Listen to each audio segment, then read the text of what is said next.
Welcome back, everyone. In a recent video, I laid out the sector allocations to my portfolio. Now, some of the commentary around that video led me to think about doing another brief series of videos where I discuss why my largest allocations are such. And there's really not that many large allocations, but I figured I would go through them. So with that, today, the first one is Dream Unlimited. So as is pretty obvious for a video with this title, I do own shares in this company, and it is a relevant position for me, but that is not to say that it makes sense for everyone. So remember, this is my take, not investment advice. Now, a question I've gotten a few times after this move is, are you still bullish Dream? And it's a fair question. The stock has moved since I spoke about it.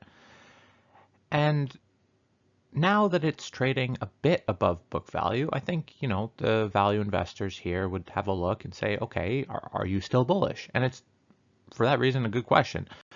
But the answer is firmly yes, and I'll explain.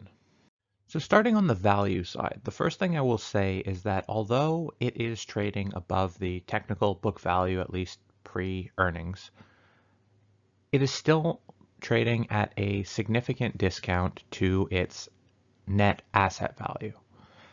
Why is this? Well, if we look at the books, we can see that a few things on the books are probably cheaper on the books than what their value would be if sold. And primary example is their ski hill, which is on the books well below what it's probably worth. But again, that's a little bit of value and probably some of their undeveloped land. Again, a lot of potential value there. Again, it's arbitrary what you want to say, but I would say between those two things and maybe a few other details, probably about $10 a share worth of unbooked value. Then we throw in the asset management business, which again, depending on how you want to value it, depending on how much growth you think you're getting out of it, let's call it $10 a share again. And again, we'll deduct some, maybe a little bit for G&A, but still deduct, $3, $4, $2, something like that for SG&A. So we're at, well above book for the NAV. Now, from there, you have to talk about what's it worth, discounts, this, that, and the other thing. But this is just one perspective of looking at it from a what's it worth today perspective. Now I know the next thing I can hear people saying is, so you're saying the sum of the parts is higher than the current value, but who cares? Because it's sum of the parts. And I get it. If it was just a sum of the parts picture where you're saying, okay, this stock is if dismantled worth $45, so let's, discount that down and say, okay, well, it probably should be worth 40 because, there's going to be discounts and no one really wants it and whatever. So if it were just a sum of the parts story, I would say, okay, slap on whatever discount you think it deserves and price it there. But it's not, because the truly underrated part about Dream is its growth. And I'll get to that in a second. I'm just saying the what's it worth today, the value perspective is the defensive side. But as I said, Dream Unlimited is a growth story. And now growth in real estate is not a constant, slow and steady type of thing that you might see in some other companies. It can be lumpy. A big building development finished and all of a sudden, re-rate that, or, a good purchase is made or the market shifts direction, something like that. So it's lumpy. But over the long run, having a look at Dream's their book value, so just the book value, which I just said is probably significantly below their intrinsic dismantling value. In the 7 years leading up to the pandemic, leading up to just before,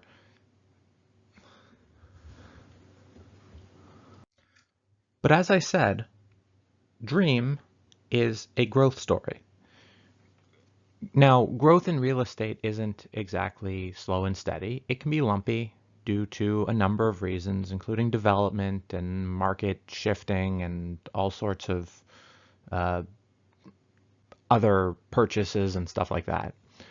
So it's lumpy, but we have to look at over the long run, what is the growth, what is it doing, and what could the future be looked at. Now, on the aggressive side, the growth rate of Dream kind of peaked right before last year when things went really, markets tanked in a hurry.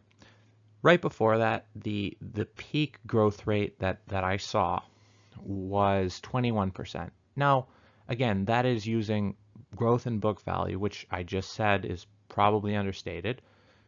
But that's towards the high end. It has since moved back down to the mid to high teens. So I think that the higher end of the teens is probably a longer term possibility. Now, if you wanted to be aggressive and if you thought the asset management was going to grow quicker, if you thought that you wanted to use the growth in intrinsic value and not the growth in book value, you could be more aggressive. Both of those things I think might take you above 20%, but for what the use cases that I'm looking at, I think using about 17 is a fair medium, but that's for everyone to kind of decide for themselves. Now this is real estate, so I don't really necessarily have to talk that much about fundamentals. It's a big market, but it's kind of also at the same time not a too rapidly shifting market. This company it starts with understanding it through the lens of this is an all-star capital allocator and team in that respect, or have been to date at least. Who knows what the future will hold, but so far they have been.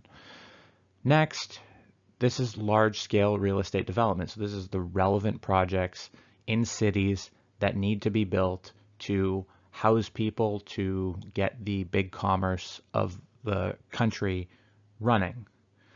Also, Canada is heavy in immigration, and this focus on immigration really gives it one of the top population growth rates of any G7 country. And Dream is pretty focused in probably the only real city we have. Now I say that I don't live in that city, but as a Canadian, we don't have that many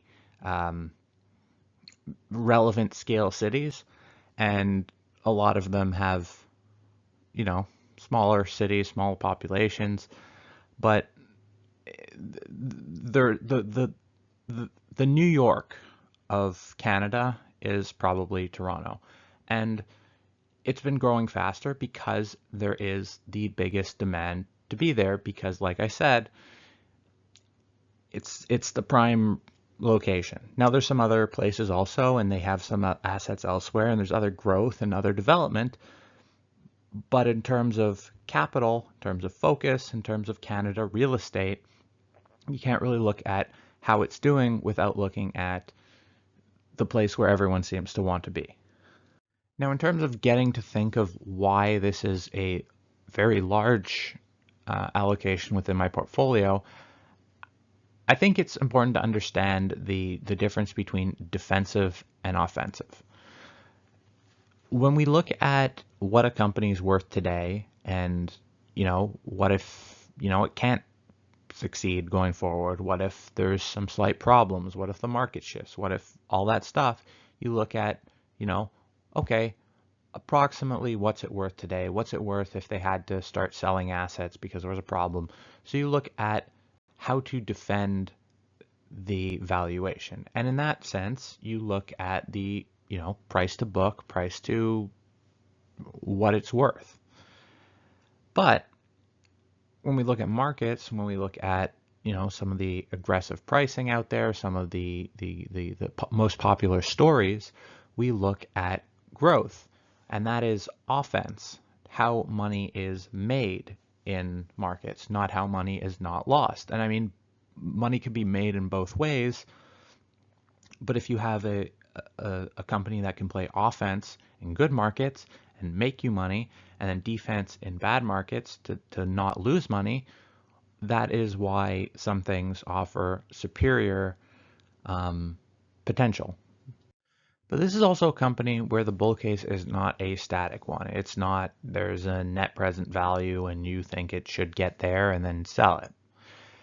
Because in this case, I think today you can make an argument based on the current market, based on valuations in the current market, that, let's say it's worth $40 to $45 because certain types of assets are trading at a discount because, this is what its NAV should be, its growth trajectory, maybe something.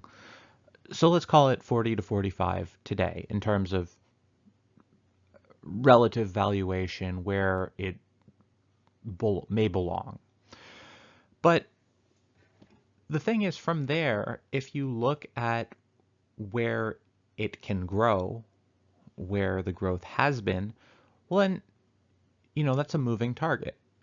Next year it would be higher, presumably, or, you could start forward looking. But as we evolve in the market, as we presumably get more towards there, the market could also change. Because let's say the REITs that it owns substantial parts in head back towards trading at their NAV or above their NAV, as is currently what's happening in industrial. Well, in those cases, what the companies can then do is use the capital that the market is giving it or saying, here, take my money and invest it. Because that's what it is when it's saying when the companies trade above their book. So if they get there, well then all of a sudden Dream has access to a lot more cheaper money that it can use to grow, and its assets are closer to where they should be. So at that point you say, oh look, the office, for example, is back to trading at or above its NAV. Well, then Dream has more access to capital, their asset has a higher market price, so then you could be like, okay, it's probably worth closer to 45 to 50 in just that shift in the market, while simultaneously allowing the asset management business to grow into overdrive. So you could arguably say that if that scenario starts to play out, Dream could easily be worth more than that case if they can continue to execute, if they can grow the asset management, which in that environment, it looks like they should more easily be able to do. So you have all that potentially that could happen in the future and probably will at some point. But meanwhile, as time goes on, they can allocate capital, they can grow either through reducing the share count, as they have done when they traded at a discount to their intrinsic value, or through making acquisitions, which again, they have done to creatively add value. And they could do this with either capital, debt, which they have access to, or shares if they're trading high enough. But I don't think, they don't need to do that because, again, this is a company that knows what they're worth. So they will allocate correctly. And another reason why I see this as a bit of a unicorn is because the amount of times I've heard or seen or read quality is expensive. You have a quality company and they trade at, with high expectations because they're a quality company. And that's kind of what the market believes and what the current market, at least people believe the current market is saying. Well, this strikes me as odd that all quality is expensive because I think of this company as quality. I think of approaching 20% compounded growth as a quality company. Well, I just went through why I don't think this is overly expensive and maybe above book, but if you drill into the book, I think it's not above NAV. And, I think that at this price, you still have all the potential of the asset management business, which has been growing well with industrial at these market prices and has a lot more potential if office or the impact REITs go above book, which both of them, I could easily see the case for them getting there at some point, both of which are below now. But you get all that for free. The asset management side, which, maybe it's never going to be worth that much, but at the same time, that's the type of industry where we have seen companies with very large compounded rates of growth because it is growing with other people's capital, and there's very little limitations in terms of growth rate. If people want to give you money to manage and grow, you can do a lot of it. Now, shifting gears a little bit, you hear me say sometimes that what's right for one person, what's right for me, might not be right for someone else. And so here is a little bit why I believe this investment is right for me. So for starters, I'm biased positively towards real estate. And, you might think, okay, well, what does that matter? And when you really look at what is involved with having and owning a good investment, it is belief that it is actually worth more. So if you were to say, oh, well, this company could be worth a whole lot more, and then it gets up a little bit, and then you think, yeah, but it probably isn't. Well, that doesn't help you hold it for the long term. But if you believe and have seen or are a believer in a certain type of thing, for this instance, that real estate is a good long-term investment, well, then you're more likely to be hold it and to be able to realize that thing. Next, as to why I think it's right for me and right for the position that I want it, is I'm looking for something to hold longer term, quality asset, tax efficiently. And I think this has a good shot of being that. I also want to have long-term assets, companies that I believe are assets. So not just a stock that could go up a lot, but something that, if needed, if wanted, could back the risk-taking portion of my portfolio. So have an asset to, if necessary, theoretically borrow against some of the asset, for example, or just something that you have confidence in that will maintain and hopefully add value.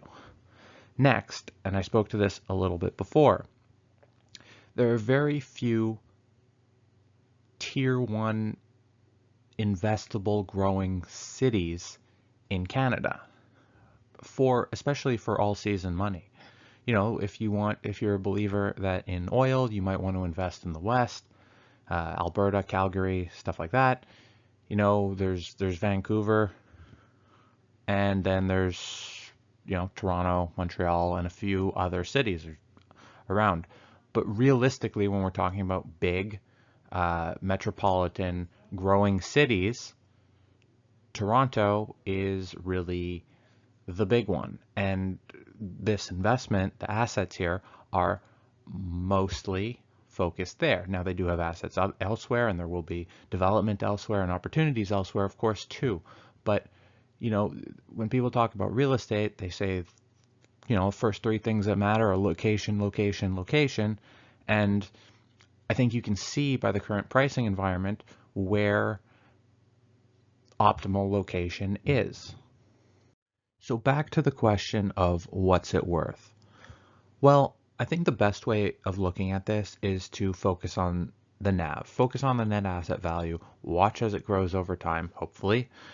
And, in a good market, if you want to tack on a bit of growth expectations, as I think probably will happen if we ever get to a good market, and in a bad market, if you want to discount for, you know, relative valuations or whatever, fine. Now I know this good market, bad market sounds a bit arbitrary, and in fairness, it might be, but it's mainly a question of what can you do with the money, relative valuation. So, in a bad market, you can probably grow. In a really bad market, you probably grow better by buying, other public assets or your own shares. And in a good market, you can probably grow much faster by putting money to work. So, as long as the market is very much one, very much the other, things can keep happening and you can keep growing at a fast speed. In a boring market, it becomes a bit trickier. So again, it's very gray. But in the end, I would say by the what's it worth, by the NAV metric, we're talking $45. We'll have to wait till upcoming earnings and maybe that goes much higher. But for now, I think that's a source of gravity, if you want to look at it that way. But there are more than one way of looking at these things. And if I wanted to paint a bit of a more bullish case and I, I, I think of this as a bit more of a convoluted way of looking at it, although I can argue that it makes more sense to look at it this way, although it's not particularly the way I look at it. So if we wanted to look at it differently, we could say, okay, well, 17% growth rate is approximately what you're getting out of this. That if we assume that 17% of book is about $5.10 approximately, and let's say we wanted to value this like a company, like a growing company with earnings. So if you wanted to tack on 10 to 15 times earnings, that would be $51 to $76. And while this again is an imperfect way of looking at it, if you look at what the growth in the asset management business could mean if they can get that to a size, traditionally those things trade at higher multiples of earnings, real estate lower because it's not really an earnings thing. But again, I could see a market where the market would take the stock and say, okay, what's a good earnings multiple, what's a good cash flow multiple, that type of thing. And realistically, it wouldn't surprise me. And in the future, would it surprise me if this is trading at $80 in a few years? No, I would might be more surprised if it wasn't, if they were able to execute. Big if on that. So, it doesn't feel absurd to have it going significantly higher than book in a good market. Historically, it is traded above 3 times book. So this, if we're looking at what a good market means, then I don't see this, with $76, $80, that would not be the most stretched valuation that it's had. And I can see why the market would, in a different environment, think, okay, it's worth this and more. But that's not for my determination to make at this point. Now, I do want to be very clear with growth and quality, if they can execute on it, in a position like this, the goal wouldn't be to sell. I have no idea if I will ever sell. I would prefer to have it just keep growing and have the, instead of selling, if I got to that point, have some of the ability to use it, some of it as margin, maybe against a quarter of book or something like that, if it was trading well above that. But again, I don't want to sell this. Every market depends on relative valuation. So if it was, if something else was ridiculously cheap and this was ridiculously expensive, who knows? But the target is to hold this, and provided they execute, provided they can keep growing, just keep holding and let the market have whatever pricing it wants on the day-to-day and have them do the best they can with that price. And remember, I think part of what explains this is price is what you pay, value is what you get. So, you know, paying the price, buying it at whatever price you want, there's a whole bunch of other prices that are higher than that are probably still a buys. But even beyond that, it's not saying that as soon as it gets beyond what would be fair value or cheap, that it would be a sell, because it might not be. If you think it's a buy up until 40, could be a hold till 60, and it might only be a sell at 100. Who knows? But point being, even though I gave targets of what I think it should be worth, the price will be what the price is, and it's a constant judgment of markets. But at this point, I don't want to sell. So in conclusion, I think there remains significant unrealized value in Dream Unlimited. I don't know what happens in the short term. I don't know if there's a 10% pullback tomorrow or a 3-month consolidation. I really could not tell you. But I am still bullish and like the relative value both against other REITs and against other sectors. So that's where my take is. But again, don't listen to me because I'm very long. Or at least take the bull case with a grain of salt. But with that, I will leave you until next time, wishing you all the best days and good luck. See you later.